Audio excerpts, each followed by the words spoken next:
Hello students, welcome to the today class. आज हम operating system के यूनिट 3 को स्टार्ट करने वाले हैं और इस यूनिट में मेन फोकस हमारा मेमोरी मैनेजमेंट पर रहेगा। तो चलिए सबसे पहले समझते हैं बेसिक कॉन्सेप्ट कि व्हाट इज़ मेमोरी।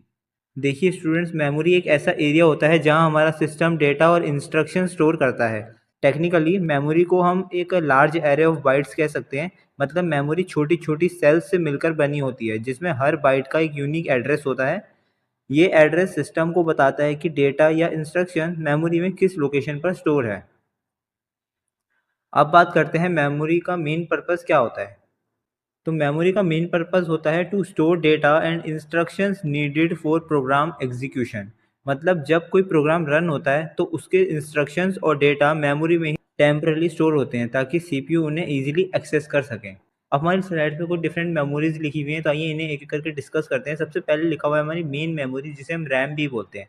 रैम का मतलब होता है रैंडम एक्सेस मेमोरी। ये प्राइमरी मेमोरी होती है, मतलब ये डायरेक्टली सीपीयू से कनेक्टेड होती है। इसका काम है टेम्परली स्टोर करना वो डेटा और इंस्ट्रक्शन जो सीपीयू अभी यूज़ कर रहा है। एग्जांपल देखते हैं।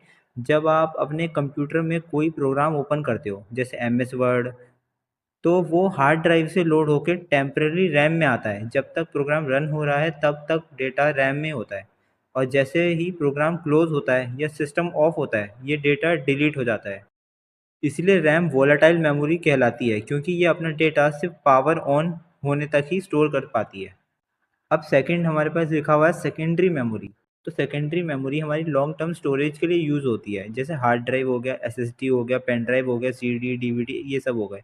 इसमें वो डेटा स्टोर होता है जिसे हम परमानेंटली रखना होता है, चाहे सिस्टम बंद हो जाए तब भी। जैसे जब आप कोई डॉक्यूमेंट सेव करते हो तो वो रैम से निकलकर सेकेंडरी मेमोरी में चली जाती है, जिससे वो परमानेंटली स्टोर रहता है। अब बात करते हैं मेमोरी मैनेजमेंट की। ऑपरेटिंग सिस्टम का एक इंपॉर्टेंट काम होता है मेमोरी मैनेजमेंट। ये डिसाइड करता है कि किस प्रोसेस को कितनी मेमोरी देनी है और कब उससे वापस लेनी है। सिंपल शब्दों में कहें कि मेमोरी मैनेजमेंट क्या करता है कि allocating and deallocating memory to processes as needed. अगर ऑपरेटिंग सिस्टम ये काम सही से करे तो सिस्टम स्मूथ चलता है, अगर नहीं करे तो सिस्टम स्लो या क्रैश हो सकता है। अब बात करते हैं वर्चुअल मेमोरी की। वर्चुअल मेमोरी क्या है, बहुत बड़ा ही कॉन्सेप्ट है। अब इसमें क्या होता है, इसमें कभी कभी प्रोग्राम इतना बड़ा हो जाता है कि वो पूरी तरह क्या होता है ना, रैम में फिट नहीं हो पाता। तो ऐसे केसेस में क्या होता है, सिस्टम हार्ड डिस्क का एक पोर्शन यूज करता है जैसे वो रैम का ही पार्ट हो। इसी को हम वर्चुअल मेमोरी कहते हैं। वर्चुअल मेमोरी को कॉन्सेप्ट में आगे आपको बहुत डिटेल में समझाऊंगा। अभी के लिए आपको इसका बेसिक जानना था, वो मैंने आपको क्लियर करा दिया। सिंपल वर्ड्स में कहें तो वर्चुअल मेमोरी सिस्टम को एक इल्यूजन देता है कि उसके पास रियल से ज़्यादा मेमोरी अवेलेबल है। ये इंश्योर करती है कि बड़े प्रोग्राम्स भी स्मूथली एग्जीक्यूट हो सकें, चाहे फिजिकल रैम लिमिटेड ही क्यों ना हो। अब बात करते हैं पेजिंग एंड सेगमेंटेशन की। ये दोनों टर्म्स जो हैं, पेजिंग और सेगमेंटेशन, ये यूनिट के आने वाले टॉपिक्स में आपको डिटेल में मिलेंगे। फिलहाल सिंपल वे में से समझिए। पेजिंग क्या होता है, पेजिंग मेमोरी को इक्वल साइज फिक्स्ड ब्लॉक्स में तोड़कर ये मैनेज करता है। एंड सेगमेंटेशन क्या होता है, सेगमेंटेशन मेमोरी को लॉजिकल पार्ट्स यानी कि फंक्शंस में, मॉड्यूल्स में उनके हिसाब से क्या करता है, डिवाइड करता है। इन दोनों का मेन गोल होता है मेमोरी का एफिशिएंट यूटिलाइजेशन करना और फ्रेगमेंटेशन कम करना। फ्रेगमेंटेशन का कॉन्सेप्ट भी मैं आपको आगे समझाऊंगा। अब बात करते हैं goal of memory management. Overall memory management का मेन एम होता है, फर्स्ट सीपीयू यूटिलाइजेशन मैक्सिमाइज करना ताकि सीपीयू आइडल ना रहे। सेकंड मल्टीटास्किंग स्मूथ बनाना ताकि एक साथ मल्टीपल प्रोग्राम्स एफिशिएंटली चल सकें। थर्ड मेमोरी कॉन्फ्लिक्ट्स अवॉइड करना ताकि एक प्रोसेस दूसरे की मेमोरी एक्सेस ना करे। अब हम एक क्विक ओवरव्यू देखेंगे मेमोरी मैनेजमेंट टेक्निक्स का। ये टेक्निक्स ऑपरेटिंग सिस्टम यूज करता है ताकि मेमोरी एफिशिएंटली अलोकेट और मैनेज की जा सके। अभी जो हम टेक्निक्स पढ़ने जा रहे हैं, अभी हम इसका क्विक शॉर्ट ओवरव्यू लेंगे। आगे ये टॉपिक आपको डिटेल में समझाए जाएंगे। तो आइए स्टार्ट करते हैं। मेमोरी मैनेजमेंट टेक्निक्स दो मेन टाइप्स में डिवाइड होती है। First contiguous memory and second is non contiguous memory. Contiguous memory allocation में क्या होता है, इस टेक्निक में प्रोसेस को मेमोरी एक कॉन्टिन्यूस ब्लॉक में मिलती है। मतलब मेमोरी के एड्रेसेस एक के बाद एक होते हैं। कॉन्टिग्यूस एलोकेशन के दो मेन टाइप्स होते हैं, फिक्स पार्टीशन और variable partition scheme. Fixed partition scheme में क्या होता है, इसमें मेमोरी को एक फिक्स्ड साइज पार्टीशंस में डिवाइड कर देते हैं। हर प्रोसेस को एक एक पार्टीशन मिलता है जो सिंपल होती है, पर कभी कभी मेमोरी इसमें क्या होता है, वेस्ट भी हो जाती है अगर प्रोसेस क्या हो, छोटा हो। अब बात करते हैं वेरिएबल पार्टीशन स्कीम की। इसमें पार्टीशन का साइज फिक्स्ड नहीं होता है। ये प्रोसेस के साइज़ के हिसाब से बनाए जाते हैं। इससे क्या होता है, मेमोरी का बेटर यूज़ होता है, लेकिन टाइम के साथ-साथ फ्रेगमेंटेशन इसमें हो सकती है। अब बात करते हैं नॉन कॉन्टिग्यूअस मेमोरी एलोकेशन की। इसमें क्या होता है, इसमें प्रोसेस के पार्ट्स मेमोरी के अलग-अलग लोकेशंस पर स्टोर किए जा सकते हैं, एक जगह नहीं। इसमें मेमोरी के पार्ट्स मेमोरी के अलग-अलग लोकेशंस पर स्टोर किए जा सकते हैं, एक जगह पर ही नहीं।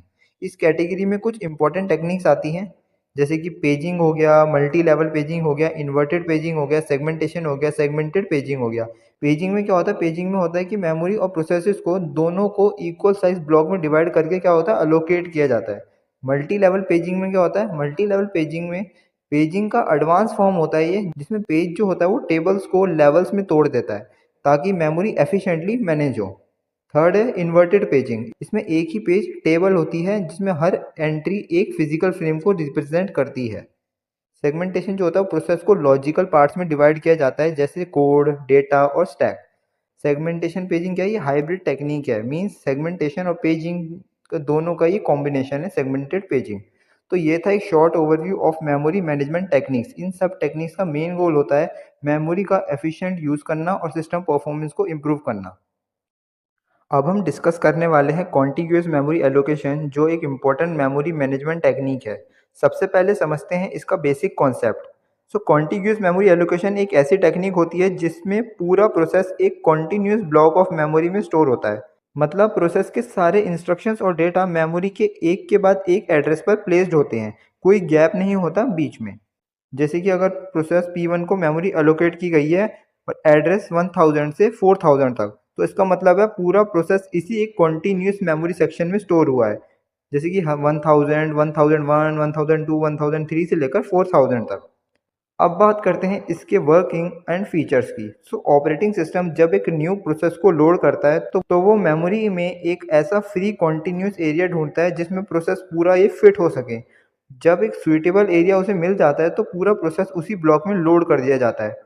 इस टेक्निक का मेन एडवांटेज है कि ये सिंपल होती है और डेटा एक्सेस भी इसमें फास्ट होता है, क्योंकि प्रोसेस के सारे पार्ट्स एक ही एरिया में होते हैं तो सीपीयू को अलग अलग मेमोरी लोकेशन से डेटा फैच करने में एक्स्ट्रा टाइम भी नहीं लगता है। लेकिन इसका ड्रॉबैक ये है कि जब मेमोरी में फ्रेगमेंटेशन हो जाता है, यानी छोटी छोटी फ्री स्पेसिस अलग अलग जगह पर बची होती है, तब नए प्रोसेसेस को कॉन्टिन्यूस ब्लॉक मिलना मुश्किल हो जाता है। इस वजह से मेमोरी का कुछ पार्ट वेस्ट भी हो सकता है। ये फ्रेगमेंटेशन का कॉन्सेप्ट आपको मैं इसी वीडियो में आगे क्लियर करवा दूंगा जब हम पार्टीशनिंग का एग्जांपल सॉल्व करेंगे। तो सिंपल वर्ड्स में कहें तो कॉन्टिग्यूअस मेमोरी एलोकेशन इजी और फास्ट टेक्निक है, लेकिन फ्लेक्सिबिलिटी थोड़ी कम होती है जब सिस्टम हैवीली लोडेड हो या मेमोरी फ्रेगमेंटेड हो। अब हम बात करने वाले हैं फिक्स्ड साइज पार्टीशनिंग की, जिसे हम स्टैटिक पार्टीशनिंग भी कहते हैं। सबसे पहले समझते हैं इसका बेसिक कॉन्सेप्ट। सो फिक्स्ड साइज पार्टीशनिंग एक ऐसी मेमोरी एलोकेशन टेक्निक होती है जिसमें मेमोरी को कुछ फिक्स्ड नंबर ऑफ पार्टीशंस में डिवाइड कर दिया जाता है, यानी सिस्टम स्टार्ट होने के टाइम ही डिसाइड कर लिया जाता है कि मेमोरी में कितनी पार्टीशंस होंगी, और ये नंबर पूरा एग्जीक्यूशन के दौरान चेंज नहीं होता है, फिक्स्ड रहता है। अब यहाँ एक और इम्पोर्टेंट पॉइंट है कि हर पार्टीशन का जो साइज़ होता है वो सेम भी हो सकता है और डिफरेंट भी हो सकता है, लेकिन एक बार डिसाइड हो गया तो एग्जीक्यूशन के टाइम वो साइज़ फिक्स्ड रहता है, उसको चेंज नहीं करा जा सकता। इस टेक्निक में कॉन्टिग्यूअस एलोकेशन का यूज़ होता है, मतलब हर प्रोसेस एक सिंगल कॉन्टिन्यूस ब्लॉक में स्टोर होता है और एक प्रोसेस कभी भी एक पार्टीशन से दूसरे पार्टीशन में स्प्रेड नहीं हो सकता, यानी spanning across partitions is not permitted. जैसे अगर एक प्रोसेस का साइज एक पार्टीशन में फिट नहीं हो रहा है तो वो प्रोसेस मेमोरी में लोड ही नहीं होगा, चाहे दूसरे पार्टीशन में थोड़ी स्पेस फ्री ही क्यों ना हो। यही इस मेथड के लिमिटेशन का बेस बन जाता है। तो चलिए आइए अब इसका एक एग्जांपल देखते हैं और उस एग्जांपल को सॉल्व करके इस मेथड की लिमिटेशंस भी हम डिस्कस करते हैं। तो आइए उसे स्टार्ट करते हैं। तो आइए अब एग्जांपल के साथ सॉल्व करते हैं फिक्स साइज पार्टीशनिंग को। So this is my RAM. तो ये रैम मैंने बना रखी है। So as we already know कि सिस्टम को जब हम स्टार्ट करते हैं तो ऑपरेटिंग सिस्टम सबसे पहले आ जाता है।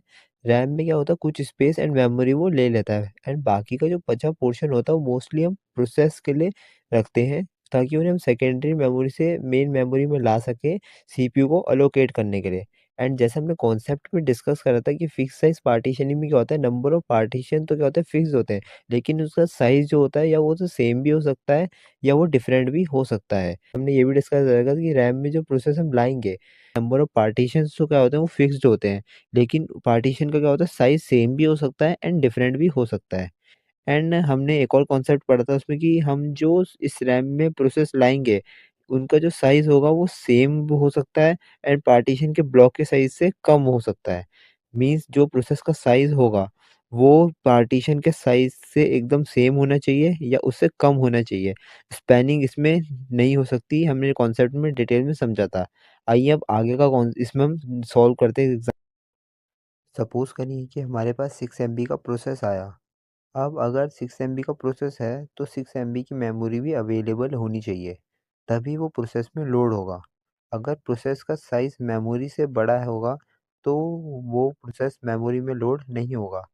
अगर प्रोसेस का साइज़ पार्टीशन के साइज़ से छोटा है तब प्रोसेस उस पार्टीशन में आ सकता है, अदरवाइज़ पार्टीशन में स्पेस कम होने के कारण प्रोसेस उसमें लोड नहीं होगी।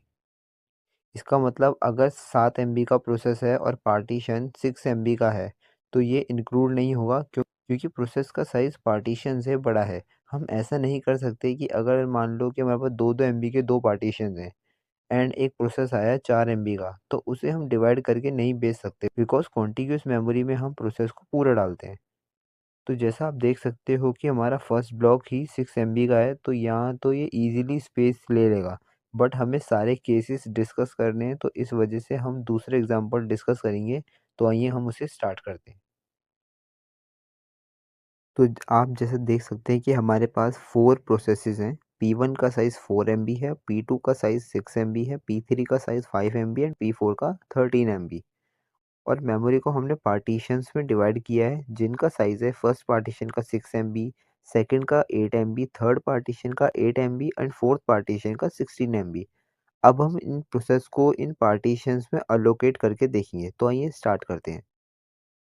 तो सबसे पहले P1 का साइज़ जो हमारे पास 4 एमबी है, तो हम इसे फर्स्ट पार्टीशन में रखते हैं जो हमारा 6 एमबी का है। तो P1 इस पार्टीशन में क्या होगा, ईजिली फिट हो जाएगा। लेकिन यहाँ एक इम्पॉर्टेंट कॉन्सेप्ट आता है इंटरनल फ्रेगमेंटेशन का। सो इंटरनल फ्रेगमेंटेशन कब होता है? इंटरनल फ्रेगमेंटेशन तब होता है जब पार्टीशन का साइज़ प्रोसेस के साइज़ से ज़्यादा होता है और जो एक्स्ट्रा स्पेस होता है वो क्या होता है, वेस्ट हो जाता है। यहाँ पार्टीशन 6 एमबी का था और प्रोसेस सिर्फ 4 एमबी का था, तो यहाँ पर 2 एमबी की मेमोरी हमारी वेस्ट हो गई, जिससे उसे प्रोसेस बाद में यूज़ भी नहीं कर सकता। इसी वेस्ट को हम इंटरनल फ्रेगमेंटेशन बोलते हैं। नेक्स्ट हम P2 को अलोकेट करेंगे जिसका साइज़ 6 एमबी है। हम सेकंड पार्टीशन में रख सकते हैं जो हमारा 8 एमबी का है। P2 यहाँ इजीली फिट हो जाएगा, लेकिन फिर से यहाँ पे इंटरनल फ्रेगमेंटेशन होता है क्योंकि 8 एमबी हमारे पार्टीशन का साइज़ है और प्रोसेस का साइज़ हमारा 6 एमबी है और हमारे प्रोसेस ने खाली 6 एमबी यूज़ किया है, तो यहाँ पर भी क्या होगा, 2 एमबी हमारा वेस्ट हो जाएगा। थर्ड में हमारा क्या है, थर्ड में हमारा P3 का साइज़ 5 एमबी है। हमें इसे थर्ड पार्टीशन में रखेंगे क्योंकि 8 एमबी में क्या होगा, इजीली फिट हो जाएगा। लेकिन 3 एमबी यहाँ भी मेमोरी क्या हो रही है, वेस्ट हो रही है। यहाँ भी इंटरनल फ्रेगमेंटेशन का फॉर्म है। फोर्थ में क्या है, P4 का साइज़ हमारा 13 एमबी है। हम इसे फोर्थ पार्टीशन में रख सकते हैं इजीली। यहाँ ये P4 इजीली फिट हो जाएगा। लेकिन यहाँ भी हमारा 3 एमबी स्पेस फिर से वेस्ट हो रहा है जो इंटरनल फ्रेगमेंटेशन का पार्ट है। तो इस एलोकेशन के बाद अब हम देख सकते हैं कि हर पार्टीशन में थोड़ा-थोड़ा स्पेस वेस्ट हुआ है। ये फिक्स साइज़ पार्टीशन का मेजर ड्रॉबैक होता है। अब एक इम्पॉर्टेंट बात यह है कि फिक्स साइज़ पार्टीशनिंग में प्रोसेस के साइज़ की एक लिमिट होती है। हमारा सबसे बड़ा पार्टीशन ही हमारा क्या है, 16 एमबी का है। इसका मतलब कोई भी प्रोसेस जो 16 एमबी से ज़्यादा का होगा वो मेमोरी में लोड ही नहीं हो पाएगा, चाहे सिस्टम में टोटली फ्री स्पेस ही हो। लेकिन फिक्स साइज़ पार्टीशंस की वजह से प्रोसेस लार्जेस्ट पार्टीशन से ज़्यादा बड़ा नहीं होना चाहिए। नेक्स्ट लिमिटेशन है हमारी डिग्री ऑफ मल्टी प्रोग्रामिंग। यहाँ हमारे पास टोटल 4 पार्टीशंस थे, तो मैक्सिमम हम यहाँ पर 4 पार्टीशन ही मेमोरी में ला सकते हैं। अगर एक और प्रोसेस आ जाए तो उसके लिए मेमोरी में जगह ही नहीं होगी, चाहे सिस्टम में टोटल फ्री मेमोरी एग्जिस्ट करती हो। इसका मतलब फिक्स साइज पार्टीशनिंग में मल्टी प्रोग्रामिंग का लेवल हमेशा लिमिटेड रहता है। और लास्ट में एक और लिमिटेशन आती है, वो हम डिस्कस करते हैं अब, कि जब ये एलोकेशन हमारा पूरा कंप्लीट हो जाता है तो कभी-कभी मेमोरी में छोटे-छोटे फ्री ब्लॉक्स बच जाते हैं। मीन्स जो हमारा जो वेस्ट होता है वो एकदम बच जाते हैं। तो वो फ्री ब्लॉक, तो वो जो बच जाते हैं वो कॉन्टिन्यूस नहीं होते। मान लो कि इसी एग्जांपल को समझते हैं कि इसी एग्जांपल में क्या होता है कि हमारे टोटल 10 MB हमारी फ्री बची हुई थी, मतलब हमारी 10 MB वेस्ट हो रखी थी। P1 में भी हमारी 2 MB वेस्ट हुई थी, P2 में भी हमारी 2 MB वेस्ट हुई थी, P3 में हमारी 3 MB एंड P4 में भी हमारी 3 MB वेस्ट हुई थी। लेकिन वो कॉन्टिन्यूसली अवेलेबल नहीं है, बल्कि वो टुकड़ों में बिखरी हुई है। अगर अब एक नया 10 MB का भी प्रोसेस आता है तो हम उसे मेमोरी नहीं दे पाएंगे, क्योंकि उसके लिए कॉन्टिन्यूस 10 MB स्पेस अवेलेबल नहीं है। इस प्रॉब्लम को हम एक्सटर्नल फ्रेगमेंटेशन कहते हैं। एक्सटर्नल फ्रेगमेंटेशन तब होती है जब टोटल फ्री स्पेस काफ़ी होती है, लेकिन वो एक सिंगल ब्लॉक में नहीं होती, इसलिए प्रोसेस को मेमोरी अलोकेट नहीं की जा सकती। तो इस तरह से फिक्स साइज पार्टीशनिंग में इंटरनल फ्रेगमेंटेशन होती है, प्रोसेस साइज की लिमिट होती है, डिग्री ऑफ मल्टी प्रोग्रामिंग लो होती है और एक्सटर्नल फ्रेगमेंटेशन भी हो सकती है। इसी वजह से ये टेक्निक प्रैक्टिकल सिस्टम में कम ही यूज़ की जाती है। तो ये तो हमने देखा जिसमें हमारा पार्टीशन के ब्लॉक का साइज़ डिफरेंट था। अब हम देखते हैं जिसमें हमारे पार्टीशन के ब्लॉक का साइज़ सेम होता है। तो जैसे आप साइड में देख सकते हो कि हमारे साइड वाले रैम में 4 नंबर ऑफ पार्टीशंस हैं एंड सबका साइज़ 8 MB है। तो इसको सॉल्व करने का प्रोसेस भी सेम ही होता है एंड इसमें भी ये सारी लिमिटेशन होती है, बट इसमें जो हमारी सेकंड वाली लिमिटेशन है, लिमिटेड इन प्रोसेस साइज, इसमें ये लिमिटेशन ज़्यादा होती है, बिकॉज हमारे पहले वाले जिसमें पार्टीशन के ब्लॉक का साइज डिफरेंट था, उसमें हाईएस्ट प्रोसेस 16 MB तक का जा सकता था, लेकिन इसमें मैक्सिमम 8 MB तक का ही प्रोसेस जा सकता है। एंड हमारा जो दूसरा वाला था जिसमें साइज हमारा डिफरेंट था, उसमें 16 MB तक का जा सकता था हमारा प्रोसेस। तो यही था आपका फिक्स साइज पार्टीशनिंग का कॉन्सेप्ट। तो आइए अब वेरिएबल साइज पार्टीशंस को हम क्लियरली समझते हैं, डिस्कस करते हैं। तो चलिए स्टूडेंट्स, अब हम स्टार्ट करते हैं वेरिएबल साइज पार्टीशनिंग, जिसे हम डायनेमिक पार्टीशनिंग भी बोलते हैं। तो इसका फर्स्ट पॉइंट ये है कि in this method memory is divided into partitions of different sizes based on process requirements. तो इस मेथड में मेमोरी को फिक्स ब्लॉक में बांटा नहीं जाता, यहाँ पार्टीशंस अलग अलग साइज के होते हैं और इनका साइज डिपेंड करता है कि प्रोसेस को कितनी मेमोरी चाहिए। मतलब अगर कोई प्रोसेस आया और उसको 100 KB मेमोरी चाहिए तो ऑपरेटिंग सिस्टम एग्जैक्टली 100 KB का ब्लॉक क्रिएट करेगा। अगर नेक्स्ट प्रोसेस 300 KB का चाहता है तो 300 KB का पार्टीशंस बनेगा। यानी मेमोरी का साइज प्रोसेस के हिसाब से डायनेमिक तरीके से डिसाइड होता है। नेक्स्ट पॉइंट है हमारा, partitions are created dynamically when a process arrives. तो इसका मतलब ये है कि जैसे ही अगर कोई प्रोसेस रेडी क्यू में आता है तो ऑपरेटिंग सिस्टम चेक करता है कि मेमोरी में कितनी फ्री जगह है। अगर फ्री मेमोरी अवेलेबल है तो ऑपरेटिंग सिस्टम तुरंत प्रोसेस के लिए उतनी स्पेस का एक नया पार्टीशंस क्रिएट कर देता है। इससे ये एडवांटेज होता है कि मेमोरी प्री डिफाइंड ब्लॉक्स में वेस्ट नहीं होती। ऑपरेटिंग सिस्टम प्रोसेस के आने के टाइम पर ही उसके लिए ब्लॉक बनाता है। थर्ड पॉइंट हमारा ये है कि provides better memory utilization compare to fixed partition. तो फिक्स पार्टीशनिंग में प्रॉब्लम होती थी इंटरनल फ्रेगमेंटेशन की, यानी ब्लॉक्स अगर बड़ा होता था तो प्रोसेस छोटा होता था और ब्लॉक के अंदर क्या होता था, फिर मेमोरी वेस्ट होती थी। तो फिक्सेस पार्टीशनिंग में प्रॉब्लम होती थी इंटरनल फ्रेगमेंटेशन की, यानी ब्लॉक्स अगर बड़ा होता था और अगर प्रोसेस छोटा होता था तो ब्लॉक्स के अंदर क्या होता था, मेमोरी वेस्ट होती थी। लेकिन डायनेमिक पार्टीशनिंग में ऐसा नहीं होता है, क्योंकि ब्लॉक का साइज क्या होता है, वो प्रोसेस के साइज के जितना ही होता है। मीन्स ब्लॉक का size is equal to process का साइज। इसीलिए मेमोरी का यूटिलाइजेशन काफ़ी इम्प्रूव्ड होता है, वेस्ट ऑलमोस्ट ज़ीरो होता है। सो पॉइंट नंबर 4 है कि each process get exactly the amount of memory it needs, not a fixed block. So इस लाइन का सिंपल मतलब ये है कि यहाँ कोई भी प्रोसेस को ज़्यादा या कम मेमोरी नहीं मिलती। जितनी मेमोरी प्रोसेस मांगता है ऑपरेटिंग सिस्टम उतनी ही मेमोरी उसे प्रोवाइड करता है। ये ऑपरेटिंग सिस्टम का एग्जैक्ट फिट बिहेवियर होता है जो फिक्स पार्टीशनिंग से बहुत ज़्यादा एफिशिएंट है। तो हमारा नेक्स्ट फिफ्थ पॉइंट ये है कि when a process finishes its memory block is released and reused for a new processes। तो जब प्रोसेस कंप्लीट हो जाता है तो ऑपरेटिंग सिस्टम उसका पूरा मेमोरी ब्लॉक फ्री कर देता है। ये ब्लॉक फिर से किसी नए प्रोसेसेस को दिया जा सकता है। इससे मेमोरी कॉन्टिन्यूसली रोटेट होती रहती है, कोई भी जगह परमानेंटली लॉक नहीं होती। हाउएवर जब छोटे छोटे होल्स बन जाते हैं कहीं बीच में तो एक्सटर्नल फ्रेगमेंटेशन हो सकती है, बट ओवरऑल रीयूज काफ़ी एफिशिएंट होता है। पॉइंट नंबर 6 है common allocation methods, first fit, best fit and worst fit. So students, ये जो फर्स्ट फिट, बेस्ट फिट और वर्स्ट फिट लिखा हुआ है, ये एक्चुअली हमारी मेमोरी की एलोकेशन टेक्निक्स का पार्ट है। इनको हम मेमोरी एलोकेशन टेक्निक वाले टॉपिक में डीपली एक्सप्लेन करेंगे, तब मैं आपको इनका लॉजिक, वर्किंग और डिफरेंस सब कुछ क्लियर करा दूंगा। तो अभी के लिए आपको इनका सिर्फ नाम जानना था, तो अभी आप इनका नाम देख लीजिएगा। तो अब हम वेरिएबल साइज पार्टीशनिंग का एग्जांपल हम क्लियर समझेंगे, जिससे आपको वेरिएबल साइज पार्टीशनिंग आपको और भी ज़्यादा क्लियर हो जाएगा। तो आइए हम उसे स्टार्ट करते हैं। सो स्टूडेंट्स, अब हम देखने वाले हैं वेरिएबल साइज पार्टीशनिंग का एग्जांपल। तो जैसा हमने अभी डिस्कस किया था, वेरिएबल साइज पार्टीशनिंग एक ऐसी मेमोरी मैनेजमेंट टेक्निक है जिसमें पार्टीशंस पहले से फिक्स नहीं होते, बल्कि हर प्रोसेस के रिक्वायरमेंट के हिसाब से ऑपरेटिंग सिस्टम एक नया पार्टीशंस क्रिएट करता है। मतलब पार्टीशन का साइज प्रोसेस के साइज के बराबर होता है, और पार्टीशन तभी बनता है जब प्रोसेस आता है। इसी बिहेवियर की वजह से इसे डायनेमिक अप्रोच भी कहा जाता है। सो आइए इसका वर्किंग मैकेनिज्म एक बार सिंपल लैंग्वेज में समझते हैं। सो जब भी कोई प्रोसेस आता है तो operating system free memory check करता है। तो प्रोसेस के साइज के बराबर एक वो क्या करता है, पार्टीशंस बना देता है। अगर फ्री मेमोरी ब्लॉक बड़ा होता है तो ऑपरेटिंग सिस्टम उसे स्प्लिट कर देता है। थोड़ा पार्ट प्रोसेस को मिल जाता है और बाकी पार्ट फ्री रहता है। जब प्रोसेस खत्म हो जाता है तो उसका ब्लॉक फ्री हो जाता है, और अगर फ्री ब्लॉक्स एक दूसरे के साथ लगे होते हैं तो ऑपरेटिंग सिस्टम क्या करता है, उन्हें मर्ज भी कर देता है। तो अब चलिए स्टूडेंट्स, एक प्रैक्टिकल एग्जांपल लेकर इस कॉन्सेप्ट को डीपली समझते हैं। तो मान लीजिए हमारे पास टोटल मेमोरी अवेलेबल है 1000 KB, और हमारे पास चार प्रोसेसेस आए हैं। P1 को चाहिए 200 KB, P2 को चाहिए 300 KB, P3 को चाहिए 100 KB एंड P4 को चाहिए 250 KB। तो सबसे पहले हम देखते हैं कि मेमोरी इनिशियली पूरी फ्री है या नहीं। तो जैसे हमने चेक करा था कि हमारी मेमोरी में 1000 KB अवेलेबल है। तो हम सबसे पहले P1 आता है और 200 KB मांगता है। तो ऑपरेटिंग सिस्टम तुरंत टॉप से एक 200 KB का एक पार्टीशन क्रिएट कर देता है।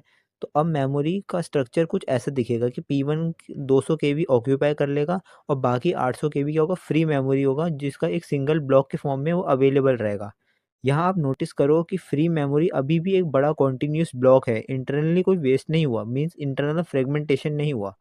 अब अगली टर्न में P2 आता है जिसे 300 KB चाहिए। तो ऑपरेटिंग सिस्टम अब फ्री ब्लॉक चेक करेगा जो हमारी थी 800 KB, और उसमें से 300 KB P2 को दे देगा। अब मेमोरी कुछ इस टाइप दिखेगी कि अब 200 KB हमारे P1 को अलॉट है, 300 KB P2 को अलॉट है, और हमारे पास अब 500 KB फ्री है कॉन्टिन्यूस ब्लॉक में, अभी भी वो बचा हुआ है। अब तीसरा प्रोसेस आता है P3 जिसे 100 KB चाहिए। तो ऑपरेटिंग सिस्टम फिर से एग्जिस्टिंग फ्री ब्लॉक जो हमारा 500 KB का है उसमें से 100 KB अलोकेट कर देगा P3 को। अब मेमोरी का स्ट्रक्चर यूँ होगा कि 200 KB P1 के पास है, 300 KB P2 के पास है, और 100 KB P3 के पास है, और अब फ्री मेमोरी बची है 400 KB।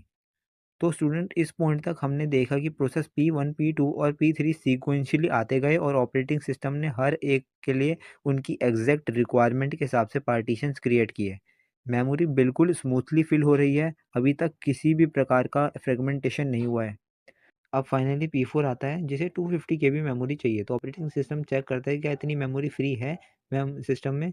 तो यस, 400 KB फ्री ब्लॉक उसे मिल जाता है जो P4 को इजीली अकोमोडेट कर सकता है। इसीलिए ऑपरेटिंग सिस्टम सिंपली P4 के लिए 250 KB अलोकेट कर देगा। इस एलोकेशन के बाद अब मेमोरी कुछ इस तरह होगी। 200 KB P1 के पास है, 300 KB P2 के पास है, 100 KB P3 and 250 KB P4, और एंड में हमारे पास 150 KB का एक फ्री ब्लॉक बचा रहेगा। तो स्टूडेंट्स, ये था एक स्मूथ वर्किंग एग्जांपल जिसमें सारे प्रोसेसेस सीक्वेंशियली आए, और ऑपरेटिंग सिस्टम ने उन्हें विदाउट एनी फ्रेगमेंटेशन अलोकेट कर दिया। अब अभी हम देखते हैं कि इस टेक्निक का एक्चुअल चैलेंज कब आता है। मान लीजिए अब P2 अपना काम कंप्लीट कर लेता है और वो टर्मिनेट हो जाता है। जब प्रोसेस P2 फिनिश होता है तो उसका 300 KB का वो कंप्लीट ब्लॉक फ्री हो जाता है।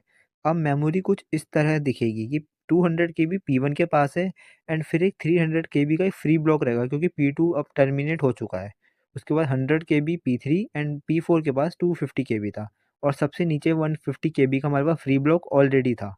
अब आप ये देखो कि फ्री स्पेस टोटल काफ़ी है, लेकिन वो एक ही जगह कॉन्टिन्यूस फॉर्म में नहीं है। कुछ फ्री ब्लॉक ऊपर है, कुछ नीचे है। यही होता है एक्सटर्नल फ्रेगमेंटेशन। मेमोरी में फ्री स्पेस तो होती है पर ब्रेक्स में होती है, और इसी फ्रेगमेंटेशन को ऑपरेटिंग सिस्टम को हैंडल करना पड़ता है, कभी कॉम्पैक्शन से, कभी मर्जिंग से। कॉम्पैक्शन मैं आपको अभी पढ़ाऊँगा, तब हम इसको डिटेल में देखेंगे। तो स्टूडेंट्स इस पूरे एग्जाम्पल से आपको 4 इंपॉर्टेंट बातें क्लियर हो जानी चाहिए। पहली, वेरिएबल साइज पार्टीशनिंग में पार्टीशन का साइज प्रोसेस के साइज के बराबर होता है। दूसरी, फ्री ब्लॉक्स मेमोरी के बीच में आ सकते हैं, जिसे एक्सटर्नल फ्रेगमेंटेशन कहते हैं। तीसरी, जब एडजेसेंट फ्री ब्लॉक्स एक साथ हों तो ऑपरेटिंग सिस्टम उन्हें मर्ज कर सकता है, इससे एक बड़ा ब्लॉक बन जाता है। और चौथी, variable size partitioning fix partitioning से ज़्यादा एफिशिएंट है, क्योंकि यहाँ इंटरनल फ्रेगमेंटेशन ऑलमोस्ट नहीं होती है। अगर हम एडवांटेजेस की बात करें तो सबसे बड़ा बेनिफिट है कि प्रोसेस को एग्जैक्टली जितनी मेमोरी चाहिए उतनी ही दी जाती है। इससे इंटरनल फ्रेगमेंटेशन नियर जीरो ही होती है। मेमोरी यूटिलाइजेशन इसमें हाई होता है। छोटे बड़े सारे प्रोसेसेस कंफर्टेबली और इसमें एडजस्ट हो जाते हैं और सिस्टम काफ़ी फ्लेक्सिबल हो जाता है। अब बात करते हैं इसके डिसएडवांटेजेस की। तो डिसएडवांटेजेस में सबसे बड़ा पॉइंट है एक्सटर्नल फ्रेगमेंटेशन, क्योंकि फ्री ब्लॉक्स ब्रेक होके अलग अलग जगह बन जाते हैं। कभी कभी कॉम्पैक्शन की ज़रूरत पड़ती है, जो थोड़ा कॉस्टली होता है, और डायनेमिक ब्लॉक्स मैनेज करना फिक्स्ड ब्लॉक से कॉम्प्लेक्स होता है। तो ये था वेरिएबल साइज पार्टीशनिंग का फुल कॉन्सेप्ट, इसका एग्जाम्पल। तो आइए अब हमारा अगले टॉपिक पे चलते हैं। सो स्टूडेंट्स, अब हम मेमोरी एलोकेशन मेथड को एक सिंपल और क्लियर एग्जांपल के साथ समझेंगे। हमारे पास रैम के फ्री ब्लॉक्स इस ऑर्डर में अवेलेबल हैं: 25K, 40K, 20K and 10K। और हमारा प्रोसेस P1 है, जिसे 16K मेमोरी चाहिए। तो चलिए एक एक मेथड को समझते हैं, वो क्या करता है और P1 को कौन से ब्लॉक में प्लेस करेगा। तो आइए स्टार्ट करते हैं। तो सबसे पहले हम बात करते हैं फर्स्ट फिट की। तो फर्स्ट फिट क्या होता है? The process is allocated to the first memory block that is large enough to satisfy its requirement. इसका सिंपल मतलब होता है कि ऑपरेटिंग सिस्टम मेमोरी को ऊपर से नीचे स्कैन करना स्टार्ट करता है, और जो पहला ऐसा ब्लॉक मिल जाए जिसका साइज प्रोसेस के रिक्वायरमेंट से बड़ा या बराबर हो, तो ऑपरेटिंग सिस्टम वही ब्लॉक एलोकेट कर देता है। इसमें ऑपरेटिंग सिस्टम आगे के ब्लॉक्स चेक नहीं करता। इसी वजह से फर्स्ट फिट सबसे फास्ट मेथड माना जाता है। अब इसका एग्जांपल देखते हैं। हमारे ब्लॉक्स हैं 25K, 40K, 20K and 10K। P1 को चाहिए 16K। तो ऑपरेटिंग सिस्टम पहला ब्लॉक चेक करेगा 25K वाला। क्या 25K 16K को फिट कर सकता है? तो हाँ, इजीली फिट कर सकता है। तो फर्स्ट फिट यहीं पे P1 को अलोकेट कर देगा। और अगर हम स्प्लिटिंग को ध्यान में रखें तो 25K में से 16K अलोकेट होगा और बाकी का अराउंड 9K फ्री रह जाएगा। तो फर्स्ट फिट में P1 को 25K ब्लॉक मिलता है।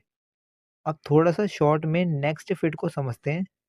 तो next fit is a modified version of first fit. ये ऑलमोस्ट फर्स्ट फिट जैसा ही होता है। फ़र्क सिर्फ इतना होता है कि स्कैनिंग हमेशा टॉप से स्टार्ट नहीं होती है।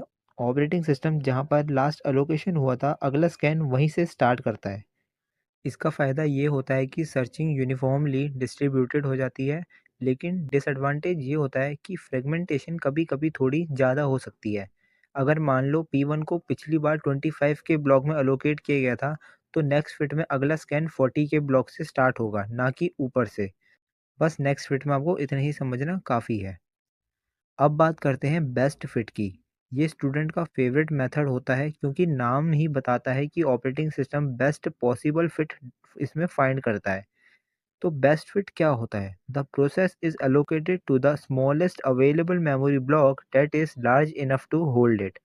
इसका सिंपल मतलब ये है कि ऑपरेटिंग सिस्टम सारे फ्री ब्लॉक्स को स्कैन करता है, उसमें से वो ब्लॉक जो वो चूज करता है जो रिक्वायर्ड साइज से थोड़ा बड़ा हो। तो इसका मकसद क्या होता है? इसका मकसद ये होता है कि मेमोरी वेस्ट को कम से कम करना, जिसे हम कह सकते हैं क्लोजेस्ट मैच। एग्जाम्पल के साथ इसको क्लियर समझते हैं, अगर आपको ऐसे समझ नहीं आया तो एग्जाम्पल से देखते हैं कि P1 को चाहिए थी हमारी 16K मेमोरी, और ब्लॉक्स में अवेलेबल है 25K, 40K, 20K and 10K। तो कौन से ब्लॉक्स P1 को होल्ड कर सकते हैं? तो 25K कर सकता है, 40K वाला भी कर सकता है, 20K वाला भी कर सकता है, लेकिन 10K वाला नहीं कर सकता। तो अब इनमें से सबसे छोटा ब्लॉक कौन सा है? तो इनमें से छोटा सबसे ब्लॉक है 20K। तो बेस्ट फिट के हिसाब से P1 को 20K ब्लॉक में अलोकेट करेगा। क्यों? क्योंकि यहाँ 20K में से 16K यूज़ हो जाएगा और 4K फ्री बच जाएगा। तो बेस्ट फिट में P1 20K ब्लॉक में प्लेस होता है। अब हम आते हैं वर्स्ट फिट पर। तो वर्स्ट फिट क्या होता है? The process is allocated to the largest available memory block. तो वर्स्ट फिट का लॉजिक उल्टा होता है बेस्ट फिट से। यहाँ ऑपरेटिंग सिस्टम सबसे बड़ा फ्री ब्लॉक चूज़ करता है। रीज़न ये होता है कि अगर हम सबसे बड़ा ब्लॉक स्प्लिट करते हैं तो लेफ्ट ओवर भी काफ़ी बड़ा बचता है जो फ्यूचर प्रोसेसेस को सूट कर सकता है। बट ड्रॉबैक ये है कि कभी-कभी बड़ी मेमोरी अननेसेसरीली वेस्ट भी हो सकती है। एग्जाम्पल के साथ इसको और क्लियर समझते हैं कि हमारे ब्लॉक में 25K, 40K, 20 और 10K हमारे अवेलेबल था। तो सबसे बड़ा ब्लॉक कौन-सा है? सबसे बड़ा ब्लॉक इसमें 40K। तो वर्स्ट फिट बिना सोचे समझे P1 को 40K वाले ब्लॉक में अलोकेट कर देगा। स्प्लिट के बाद क्या होगा? स्प्लिट के बाद में 24K मेमोरी जो होगा वो स्पेस होगा वो फ्री बच जाएगा। तो वर्स्ट फिट में P1 40K ब्लॉक में जाता है। सो स्टूडेंट्स एक बार ये समझ लो कि ये 4 मेथड्स अलग-अलग तरीके से मेमोरी एलोकेट करते हैं। फर्स्ट फिट सबसे सिंपल और फास्ट होता है। नेक्स्ट फिट इम्प्रूव्ड वर्जन होता है जिसमें लास्ट एलोकेटेड पोजीशन से स्कैनिंग स्टार्ट होती है। Best fit left over waste सबसे कम करता है लेकिन सर्चिंग सबसे ज़्यादा होती है। वर्स्ट फिट लेफ्ट ओवर सबसे ज़्यादा रखता है लेकिन वेस्टेज कभी-कभी बढ़ भी सकता है। अगर हम एडवांटेजेस और डिसएडवांटेजेस को शॉर्ट में कॉन्क्लूड करें तो फर्स्ट फिट जो है वो फास्ट है पर फ्रेगमेंटेशन ऊपर की साइड बन सकती है। नेक्स्ट फिट स्कैनिंग बैलेंस्ड रखता है पर फ्रेगमेंटेशन का इशू फिर भी रहता है। बेस्ट फिट वेस्टेज कम करता है पर फ्रेगमेंटेशन ज़्यादा क्रिएट कर सकता है और स्पीड भी इसमें स्लो होती है। वर्स्ट फिट फ्यूचर रिक्वेस्ट के लिए लार्ज लेफ्ट ओवर रखता है पर मीडियम और छोटे होल्स इसमें बन सकते हैं जिससे मेमोरी इनएफिशिएंट हो जाती है। तो फाइनली स्टूडेंट्स एक सिंपल कंक्लूजन ले लेते हैं कि सेम प्रोसेस P116 के फर्स्ट फिट में 25 के वाले ब्लॉक में जाएगा, बेस्ट फिट में 20 के ब्लॉक में जाएगा, वर्स्ट फिट में 40 के वाले ब्लॉक में जाएगा और नेक्स्ट फिट की एलोकेशन लास्ट पॉइंटर पर डिपेंड करती है। तो इस तरह से मेमोरी एलोकेशन एल्गोरिथम का बिहेवियर हमें समझ आता है। तो आइए अब हम डिस्कस करते हैं हमारा नेक्स्ट टॉपिक। सो स्टूडेंट्स अब हम एक इम्पॉर्टेंट मेमोरी मैनेजमेंट टेक्निक देखने वाले हैं, कॉम्पैक्शन। सबसे पहले इसका मीनिंग समझते हैं तो स्टार्ट करते हैं डेफिनेशन से। So compaction is a technique in which all allocated memory blocks are brought together and all free unallocated memory blocks are combined to form one large continuous free space. तो आइए इस definition को पूरे simple way में समझते हैं। तो compaction का मतलब होता क्या है? कॉम्पैक्शन का मतलब ये होता है कि मेमोरी के अंदर जितने भी अलोकेटेड ब्लॉक्स हैं जिन्हें प्रोसेस यूज़ कर रहे हैं उनको ऑपरेटिंग सिस्टम एक तरफ शिफ्ट कर देता है और जो फ्री ब्लॉक्स हैं यानी एम्प्टी स्पेसेस जो बीच बीच में टुकड़ों में स्कैटर्ड हुए हुए हैं उन सबको एक साथ मर्ज करके एक बड़ा कॉन्टिन्यूअस फ्री ब्लॉक बना देना। यानी फ्री स्पेस बिखरने के बजाय एक जगह जमा हो जाता है। इससे क्या होता है, अगर कोई बड़ा प्रोसेस मेमोरी मांगता है तो अब वो इजीली फिट हो सकता है क्योंकि एक large continuous free chunk available होता है। सिंपल वर्ड्स में कहें तो कॉम्पैक्शन एक्सटर्नल फ्रेगमेंटेशन को सॉल्व करता है by grouping allocated memory and combining free memory. So अब चलिए स्लाइड में बनी टेबल को हम क्लियर समझते हैं। सो बिफोर कॉम्पैक्शन में आप क्लियरली देख सकते हो कि मेमोरी में ऑक्यूपाइड स्पेस, फ्री स्पेस, फिर ऑक्यूपाइड स्पेस, इस तरह अल्टरनेटिव ब्लॉक्स स्कैटर्ड होते हैं। फ्री स्पेस छोटे छोटे टुकड़ों में अलग अलग जगह पड़ा होता है। इस फॉर्म में कोई भी बड़ा प्रोसेस अगर कॉन्टिग्यूस मेमोरी मांगेगा तो फिट नहीं होगा, चाहे टोटल फ्री स्पेस जितना भी हो। आफ्टर कॉम्पैक्शन में ऑपरेटिंग सिस्टम ने सारे अलोकेटेड ब्लॉक्स को एक साथ ग्रुप कर दिया है, एक के बाद एक, और सारे फ्री स्पेसेस भी एक साइड कंबाइन हो गए हैं। यानी अब आपके पास एक बड़ा सिंगल कॉन्टिन्यूस फ्री ब्लॉक मिल गया जिसमें कोई भी लार्ज प्रोसेस इजीली अलोकेट हो सकता है। ये कॉम्पैक्शन का मेन इफेक्ट होता है। अब बात करते हैं प्रॉब्लम्स की कॉम्पैक्शन की। तो फर्स्ट प्रॉब्लम है reduces CPU efficiency. So first problem है रिड्यूसेस सीपीयू एफिशिएंसी। सो कॉम्पैक्शन में ऑपरेटिंग सिस्टम को मल्टीपल अलोकेटेड ब्लॉक्स को मेमोरी में शिफ्ट करना पड़ता है। ये शिफ्टिंग सीपीयू टाइम कंज्यूम करती है जब ऑपरेटिंग सिस्टम मेमोरी रीअरेंज करने में बिजी होता है। सीपीयू एक्चुअल यूज़र प्रोसेसेस को एग्जीक्यूट नहीं कर पाता। इस वजह से सीपीयू एफिशिएंसी रिड्यूस हो जाती है और सिस्टम थोड़ा स्लो फील होता है। सेकेंड प्रॉब्लम है टाइम कंज्यूमिंग प्रोसेस। सो कॉम्पैक्शन एक स्लो ऑपरेशन हो सकता है क्योंकि इसमें मेमोरी ब्लॉक्स को मूव करना, उनके एड्रेसेस अपडेट करना और नए लेआउट क्रिएट करना पड़ता है। ये सारी चीज़ें टाइम लेती है, स्पेशली जब मेमोरी में काफ़ी ब्लॉक्स हो या प्रोसेसेस बड़े साइज़ के हों। इससे सिस्टम ओवरहेड बढ़ जाता है और ओवरऑल परफॉर्मेंस स्लो डाउन हो सकती है। तो स्टूडेंट्स कॉम्पैक्शन का मेन पर्पस तो एक्सटर्नल फ्रेगमेंटेशन को सॉल्व करना होता है, लेकिन इसका ड्रॉबैक ये है कि ये CPU टाइम कंज्यूम करता है और पूरा प्रोसेस स्लो हो जाता है। सो ये पूरा रैप अप ले लेते हैं। सो कॉम्पैक्शन एक यूज़फुल टेक्निक है जिसमें ऑपरेटिंग सिस्टम अलोकेटेड ब्लॉक्स को एक तरफ लाता है और स्कैटर्ड फ्री ब्लॉक्स को कंबाइन करके एक बड़ा कॉन्टिन्यूस फ्री स्पेस बनाता है। ये एक्सटर्नल फ्रेगमेंटेशन को रिमूव करता है लेकिन CPU ओवरहेड और टाइम कंजप्शन जैसे इश्यूज क्रिएट करता है। सो थैंक यू स्टूडेंट्स, आज की क्लास में हमने यूनिट 3 का एक इम्पॉर्टेंट पोर्शन कंप्लीट किया। हम कॉम्पैक्शन तक के सारे कॉन्सेप्ट डिटेल में डिस्कस कर चुके हैं। मेमोरी मैनेजमेंट का ये पार्ट थोड़ा टेक्निकल होता है, लेकिन अगर आपने ध्यान से सुना है तो आपको आइडिया क्लियर हो गया होगा कि ऑपरेटिंग सिस्टम मेमोरी को कैसे मैनेज करता है और फ्रेगमेंटेशन को हैंडल करने के लिए कॉम्पैक्शन कितना यूजफुल होता है। अब हम अगले पार्ट में आगे के पावरफुल टॉपिक्स कवर करेंगे, पेजिंग, सेगमेंटेशन, वर्चुअल मेमोरी और मेमोरी के और भी इंटरेस्टिंग कॉन्सेप्ट जिसे एग्जाम में बहुत इंपॉर्टेंस मिलती है। इन टॉपिक्स में काफ़ी रियल लाइफ लॉजिक होता है, तो आपको समझने में मज़ा भी आएगा और क्लैरिटी भी मिलती रहेगी। तो स्टूडेंट, इस वीडियो के साथ हम यूनिट 3 का ये पोर्शन कंप्लीट करते हैं। अब हम मिलेंगे नेक्स्ट क्लास में with the continuation of unit 3 and some brand new concepts. So thank you so much and keep learning.